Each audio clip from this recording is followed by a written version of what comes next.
Are you a businesswoman who is finding it challenging to get your ideas across and make a point? Welcome to Speakers Who Get Results with Elizabeth Bachman, a podcast dedicated to helping women get the visibility they want, whether making a speech or talking in a meeting. Every week, get valuable lessons from Elizabeth or learn from her roundtable conversations with experts and speakers on how to make a difference, not just a point. On to the show with your host, Elizabeth Bachman. Hello and welcome to Speakers Who Get Results. I'm Elizabeth Bachman, your host, and this is the podcast where we interview experts on how to use your presentation skills to get the results you need, to move your listeners to take action. Today, I'm the expert, and I want to welcome you to how to get online bookings, the right online bookings for you. We're going to talk about why it matters, how to do it. And before we start, I want to remind you, if you are interested in checking out how your presentation skills are doing, you can take our 3-minute quiz. It's at speakforresultsquiz.com. That's www.speakforresultsquiz.com. And it takes 3, maybe 4 minutes. You can check it out now if you're listening to the recording. Pause for a minute, go check it out, and then you'll see where you are rocking your presentation skills and where maybe you might need a little extra support.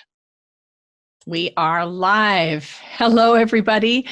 Welcome to Speakers Who Get Results, Strategic Speaking for Results. I'm Elizabeth Bachman, your host, and this is the weekly Facebook Live. This will also be turned into a podcast.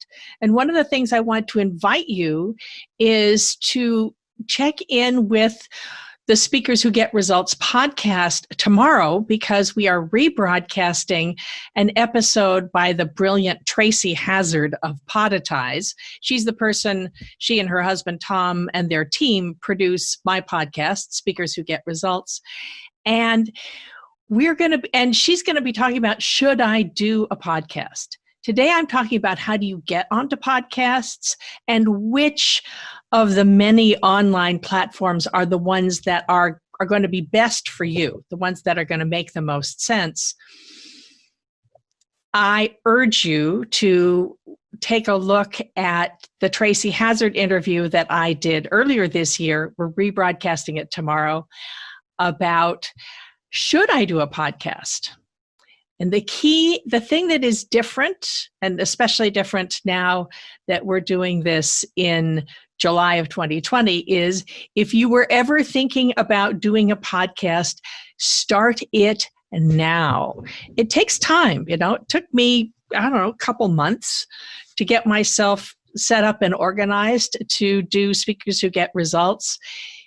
It's not overnight. And once you do it, of course, you learn a lot as you do it. But once you do it, it makes a lot of, it's a great way. It's a great platform. Oh. So let's talk about how you get out there and what's the best place? What's the best way for you to use? Are you doing internet calls? Are you doing internet video calls? Are you listening to podcasts? Are you speaking on internet calls or podcasts? If not, and if you're looking for visibility, if you're looking to really show up, then that's the best way to do this. This is how to get online speaking gigs, how to get the right online speaking gigs for you. Speaking about what you do and what you're passionate about is still one of the best ways to promote yourself, to promote your personal brand, your business, your practice. And it is when you're out there on a panel, or you're the expert, or you're giving a presentation, people notice. It sets you up as an expert. It sets you up as someone to watch, someone to follow. Within a company, it makes you someone worth promoting. And if you're one of my many friends who have lost a job during this COVID pandemic, it makes you somebody worth hiring. So if you're in the middle of looking for a job, trying to figure out what to do, speaking on podcast is going to be a great way to get out there and show your value.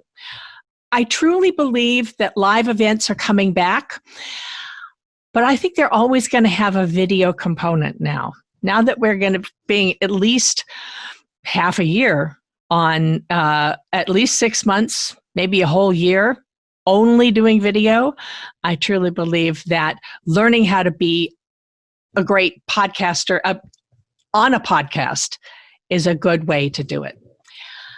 I like to think of it, you think of five things. You think about why, who, what, what, and how. So write this down. Why it's worth doing. I spoke about this a little, but I'll get into a lot more in a minute. Who are you speaking to? Where do you find them? What do you have to say, and what do you need to give them when you're applying? And especially how to get it done.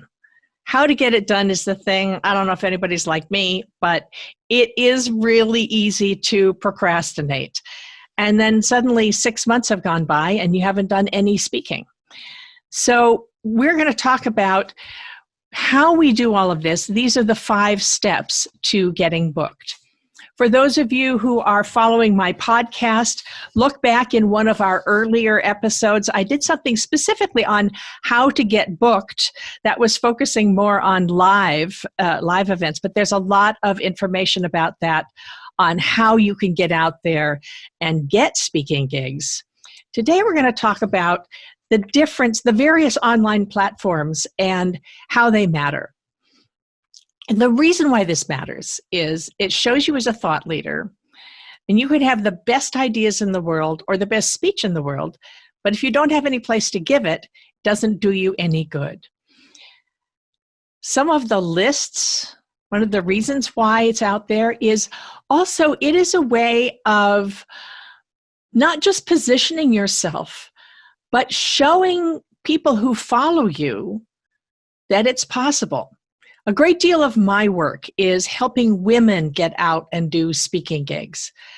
And I don't know, think about it. If you've ever looked at the lineup of speakers for a conference or a webinar or an online summit, if you look at the lineup and you notice that maybe 90% of them are white men and 10% are minorities or women, have you ever thought about that? Have you ever noticed that? Or have you taken a look at it and just not paid any attention because that's the status quo? Now, I know there are lots of things. If you're working with a minority-focused event, most of the people will be minorities. If you're working on a women's focused event, most of the speakers will be women. But in the general overall world of speaking and conferences, most of the speakers are going to be white men. It's an unconscious bias. It has been an unconscious bias for decades and decades. It's not, most of the time, it isn't even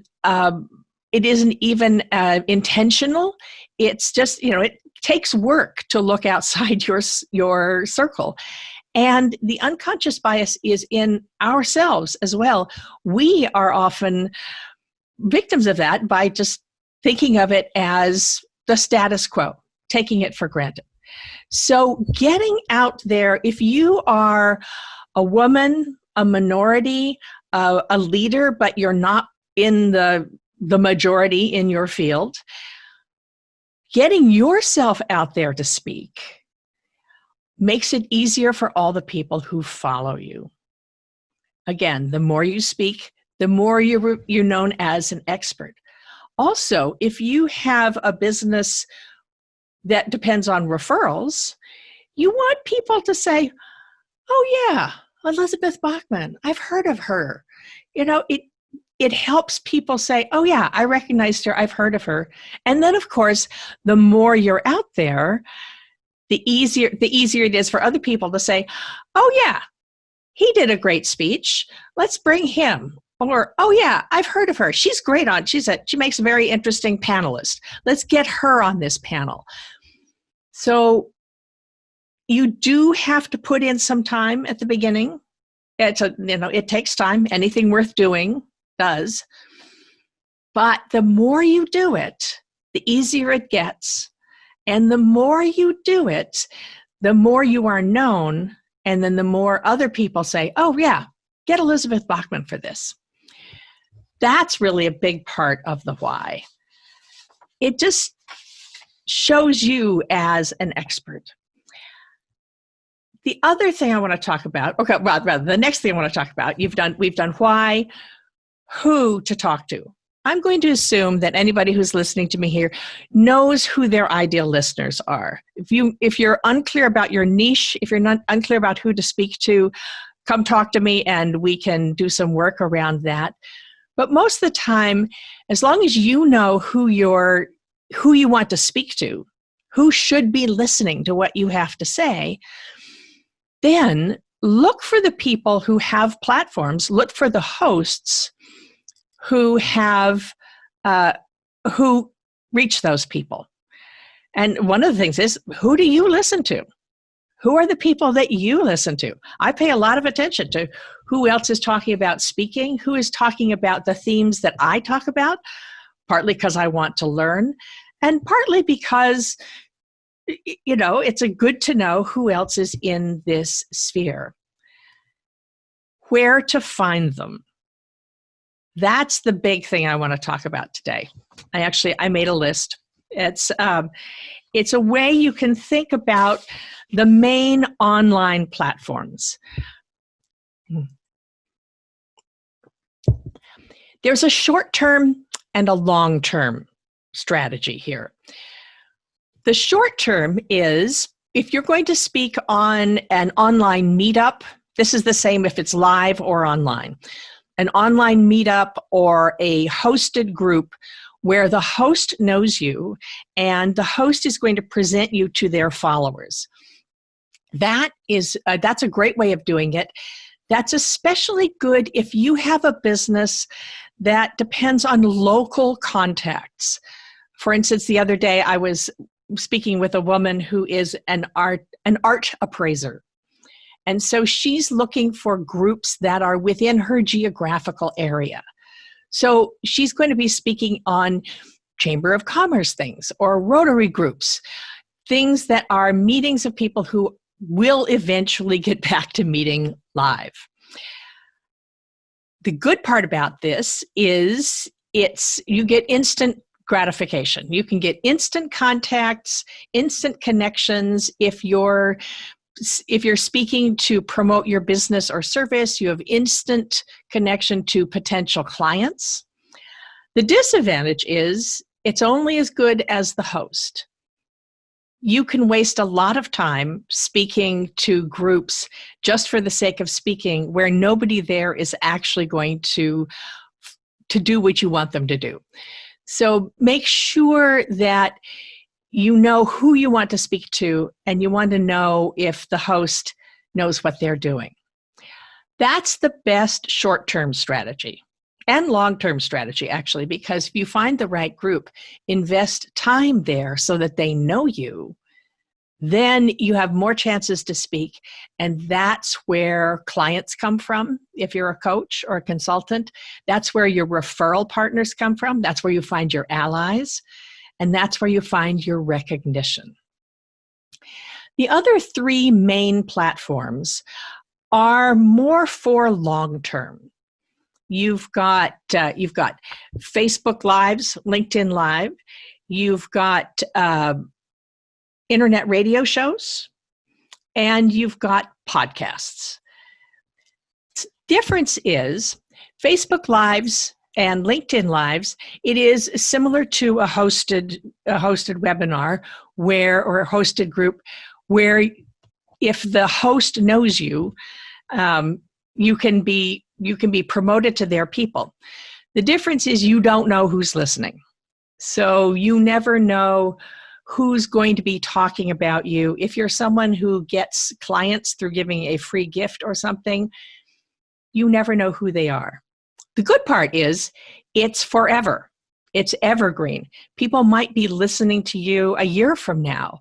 So make sure that what you're talking about is relevant.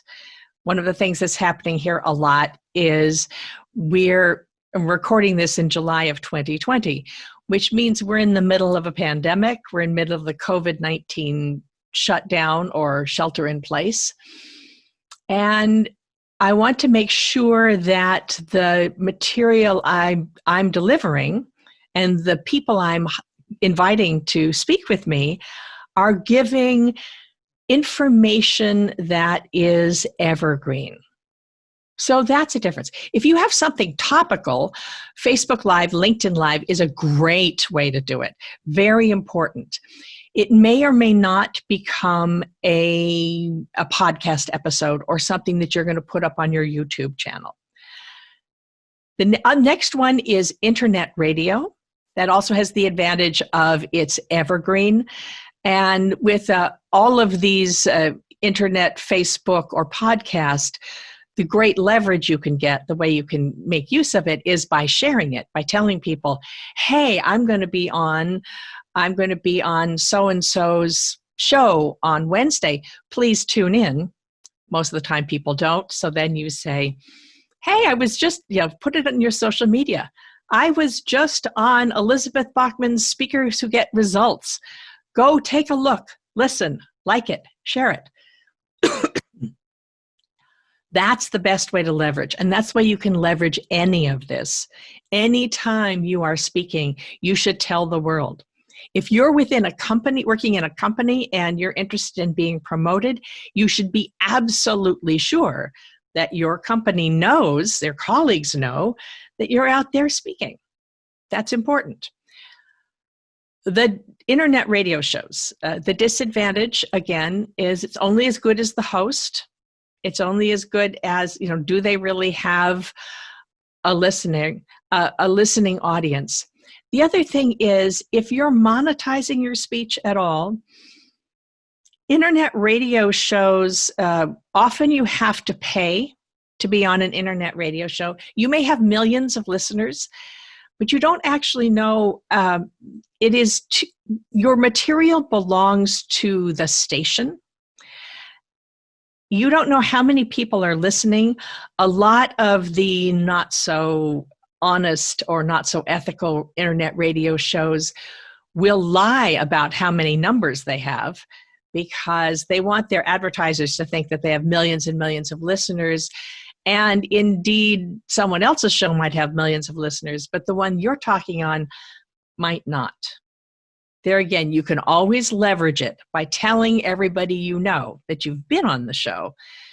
But if they're asking you to pay, think about whether that's going to be worthwhile. It might be. If it's the right person, absolutely. I mean, if it's going to give you great status because you have been on Harvard Business Review radio, perhaps, then you can say that. Then would be worth paying for. The last one I want to get to is podcasts. I have, again, Speakers Who Get Results is my podcast. I have learned so much, and I'm having so much fun as the host of a podcast. The good thing about that is people will binge listen. So if you have the right host and you're listening to somebody your host is speaking to people who are your kinds of listeners, they're likely to come to you because they heard another guest, and then they'll go on to the next one, which is you. So you get a lot of extra exposure that way. It is national, international, it's all over everywhere. The good thing about podcasts is there are podcasts about everything. There are podcasts about business. There's podcasts about self-care. There are podcasts about chocolate, which in my book is self-care. So podcast about chocolate is self-care for me. The bad thing or the disadvantage again, is you don't know who's listening. You want to make sure that anything you say is evergreen, that people can binge listen a year from now or 2 years from now and it's still okay. Most of the time, people are fine if they're listening to you a couple of years later, and or at least I know, I listen to things and I think, oh, that's really interesting. And they're referring to something that, oh yeah, that was a couple years ago, that was an issue, but the information is still good. Listeners are very forgiving. The important thing about if you're interested in being on a podcast is to check them out. Look at them on iTunes. There are all sorts of websites that will rate a podcast. One of them is called Podchaser, for instance. You can go up and you can look them up and see who do they speak to. Research it first. Make sure it is somebody who's the right fit for you. I mean, you might listen to someone and you say, they're a great person, but I don't like that person. I don't like his attitude. I don't like the way he talks. Not the kind of person I want to be talking to. The other thing is that 90% of podcasts will stop broadcasting after the first 6 months. They call it pod fade. So make sure if you're looking for a podcast, if you're looking for a place to speak, you want to make sure that you're talking to someone who's still out there, who's still speaking. The best way I have found to get speeches on podcasts is to ask other speakers. Ask other speakers, who do they know? Who have you spoken to? Where, other speakers who work with the same listeners you want. Who do you know? Where have you spoken? Because a lot of people will get random connections. I get messages on LinkedIn all the time. Hey, I am a podcast speaker. Can I come speak on your podcast? If somebody is recommended to me by someone who's already been a guest on my show, that makes a big difference. The other thing is you get to meet other interesting people who work in the same sort of area that you do. So that's always a very good thing. If you're interested in hosting a podcast, listen to the Speakers Who Get Result episode, Should I Do a Podcast, with Tracy Hazard.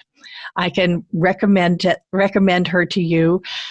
The other thing about podcasts is many of them are video as well as audio. So that's another thing to make sure that you're okay in front of the camera. I first got into this because I was following a coach of mine had a podcast, and I followed her, and I had actually hired her to help me become comfortable about doing video. So a year and a half ago, for somebody who's been speaking her whole life, who's been on stage since she was 5, I was really resisting video. And that's gone away. I've gotten past it. I've learned a lot. It indeed worked. So thank you, Juliet. You taught me that. That's why, who, and where. The other two are what and how. When you are looking to speak on a podcast, make sure that you have a bio. I like to use a bio that you have a 1-sentence version, you have, say, a 300-character version. People will care about that. And then you have a version that may be several paragraphs.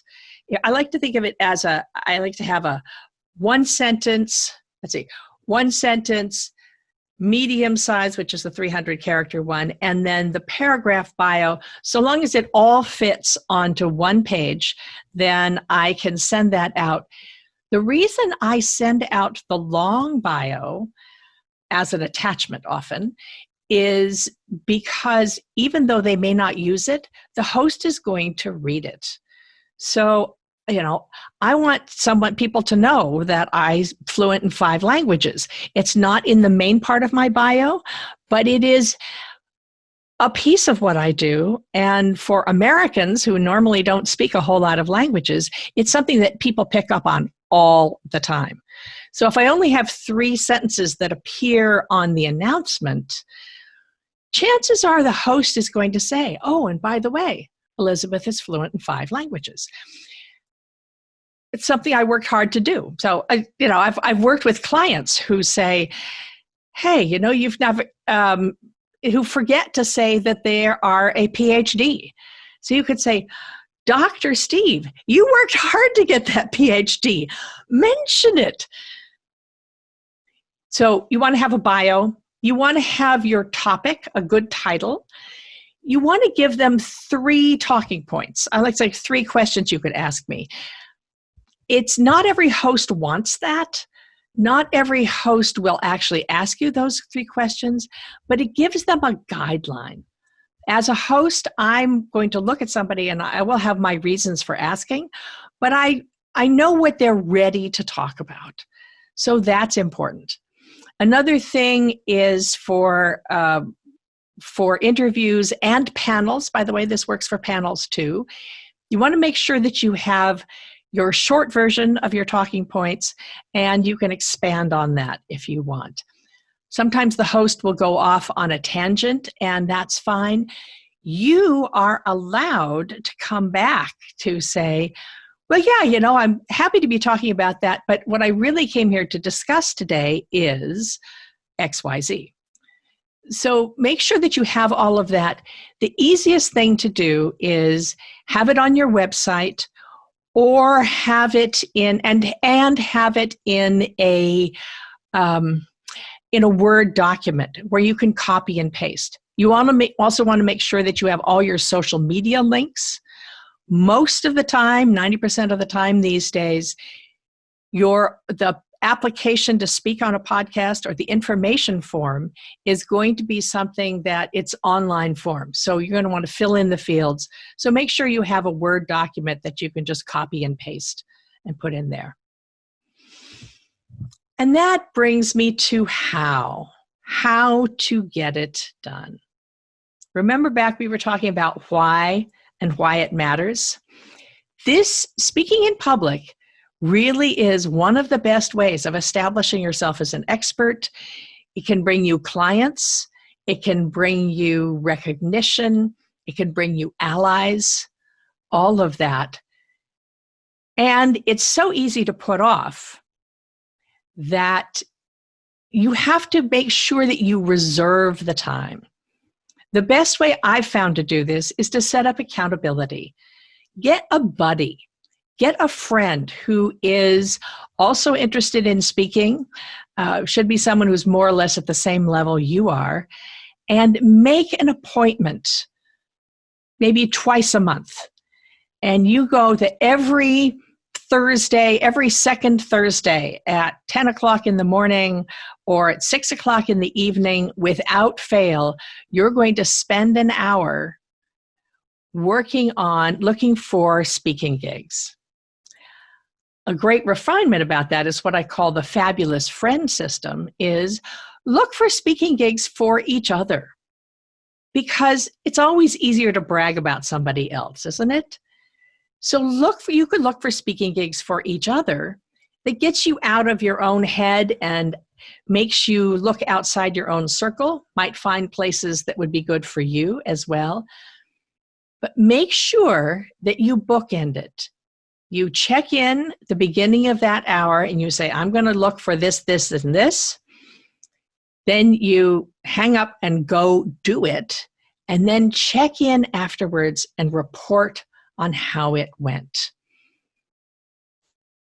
So, why do it? Why speak on online platforms? Because online platforms are how we are communicating these days, and speaking is the best way to promote yourself. Who to speak to? Who is your niche? Who do you want to have hear you? Where to look? Either on hosted meetups, events where people know each other, or Facebook Live, LinkedIn Live, internet radio, or podcasts. What to give them? Make sure that you have all your information, including your social media information, any tweets you might have, any extra photos, and how to do it bookend with a friend. This has been Elizabeth Bachman. I want to remind you that if you are interested in speaking, you could take our 3-minute quiz at speakforresultsquiz.com. That's www.speakforresultsquiz.com. And in 3 minutes, you can see where you are rocking your presentation skills and where maybe you might need a little bit of support. Lovely to see you, talk to you. I'll see you on the next one. We have just concluded another great episode of Speakers Who Get Results with your host, Elizabeth Bachman. If you got value from today's episode, please feel free to share us with your friends and colleagues. You may also visit elizabethbachman.com for additional resources. Be sure to tune in every week for new episodes, and thanks for tuning in.